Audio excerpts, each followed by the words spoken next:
দুটি সংখ্যার অনুপাত 5:2। প্রতিটি সংখ্যার সাথে 4 যোগ করলে নতুন অনুপাত হয় 9:4। তাহলে কি করব, প্রথমে এতটা পর্যন্ত করি।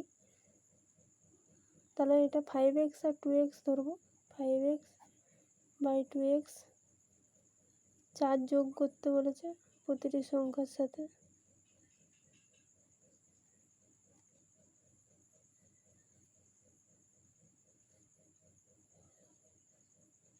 নাইন বাই 4 বা 5×4 20x plus 4×4 16 9×2 18x 36 20x minus 18x সমান 36 মাইনাস 16 বা 2x সমান 20। x সমান 20/2 সমান 10। যদি প্রতিটি থেকে 5 বিয়োগ করা হয় তাহলে অনুপাত কত হবে? তাহলে এখানে x এর মান বেড়েছে 10। তাহলে 5 গুণিত 10 আর এটা 2 গুণিত 10, বিয়োগ চিহ্ন দিচ্ছি। প্রতিটা থেকে বিয়োগ করতে বলেছে, 5 বিয়োগ 50 মাইনাস 5 45 বাই 20 মাইনাস 5 সমান 15। এটা হলো কি বলেছে?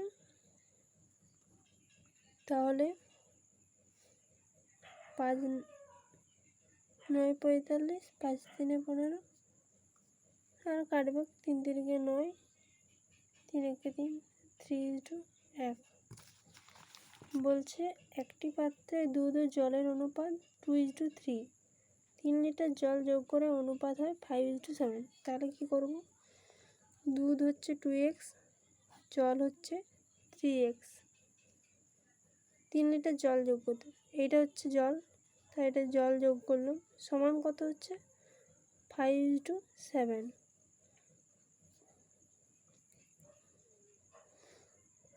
7 দুগুণে 14x সমান 5 3 15x প্লাস 5 3 15।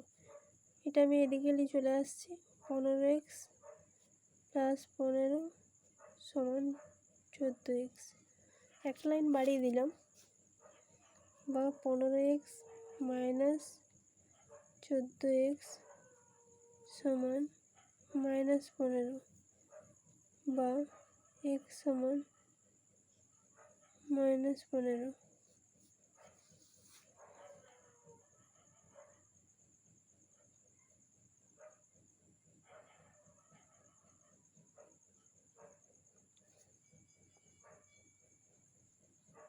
কিন্তু এখানে মাইনাসটা ধরা চলবে না, মাইনাস না ধরলেও চলবে। তাহলে পূর্বে দুধের পরিমাণ কত ছিল? পূর্বে দুধ ছিল 2x, 2 গুণিত 15 30 লিটার। দুটি সংখ্যার অন্তর 5:8 এবং তাদের অন্তর 69 হলে বড় সংখ্যাটি কত? অন্তর মানে কি? বিয়োগ। তাহলে এটা ধরবো 8x মাইনাস 5x সমান 69। এটাতে এটা বিয়োগ করলে হচ্ছে 3x সমান 69 বা x সমান 69/3, 3 6, 3 3 9 সমান 23। তাহলে বড় সংখ্যা কত? 8x, 8 গুণিত 23। 10 এবং 40-এর মধ্য সমানুপাতি। যখন দুটো সংখ্যার মধ্য সমানুপাতি বলবে তখন রুট ওভার করে 10 গুণিত 40 করেছি, তারপর দুটো গুণ 400 রুট ওভার 400 রুট ওভার ভেঙে গেলে হয় 20।